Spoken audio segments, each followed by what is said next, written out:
Hey everyone, good morning to all. এটা হলো আমার কালকে রাত্রের ডিউটির দৃশ্য। সো তোমাদের সবাইকে স্বাগত জানাই আমার একটা নতুন ভিডিওতে। কালকে আমার এই পুচকিটার জন্য ডিউটি ছিল, ঠিক আছে। এই পুচকিটা হচ্ছে মোটামুটি ওই 5 মাস বয়স, ওর চিকুনগুনিয়া হয়েছে। সেই কারণের জন্য ও হসপিটালে ভর্তি হয়েছে। ওর পায়ে চ্যানেল করা ছিল, ভীষণ ব্যথা লাগছিল ওর। তো কালকে আমি হেঁটে যাওয়াটাই প্রেফার করেছি আমার ডিউটির জন্য। অনেক দিন বাদে আবার হেঁটে গেলাম, মনে হচ্ছিল যে একটু হেঁটে যাওয়াটা দরকার, কারণ ডিউটি বাড়ি, বাড়ি ডিউটি, এছাড়া তো আর কোনো কিছু করাই হচ্ছিল না। Sorry for my background music, কারণ আমি এখন ট্রেনে ভয়েস ওভার দিচ্ছি। তোমাদের তো আগের দিনই বলেছিলাম যে ট্রেনে ছাড়া আমার উপায় নেই, বাড়িতে গিয়ে ভয়েস ওভার দিয়ে ভিডিও আপলোড করতে করতে অনেকটাই লেট হয়ে যায়।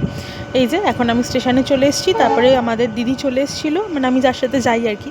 দিদি ভীষণ ভালো, আমায় খুব দায়িত্ব করে নিয়ে যায়, হাত ধরে একদম পুরো যত্ন করে, একদম নিজের দিদির মতো।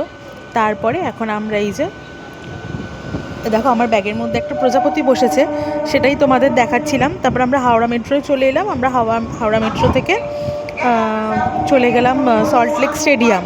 হ্যালো গাইস, আমরা এখন স্বর্গের লিফটে উঠছি। স্বর্গের লিফটে উঠে গরম তেলে ঝাঁপ দেব।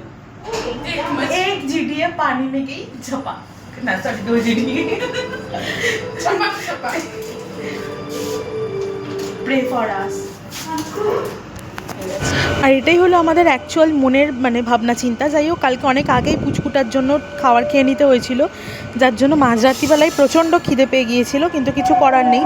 এখন ট্রেনে উঠে আমি পাউরুটি খেলাম, বিস্কুট খেলাম। আর এই পুচকিটাকে নিয়েই আমার কালকে সারাটা রাত দাঁড়িয়ে কাটাতে হয়েছে, যার জন্য খুব কষ্ট হচ্ছে। এখন বাড়ি গিয়ে রেস্ট করতে পারলে বাঁচি। এই যে সকালবেলা আবার আমরা রেডি হয়ে বেরিয়ে এসেছি। আমি অলরেডি এখন ট্রেনে রয়েছি, সেটা তোমরা বুঝতেই পারছো। যাই হোক, আজকের মতো ভিডিওটা শেষ করলাম। টাটা, ভালো থেকো সবাই।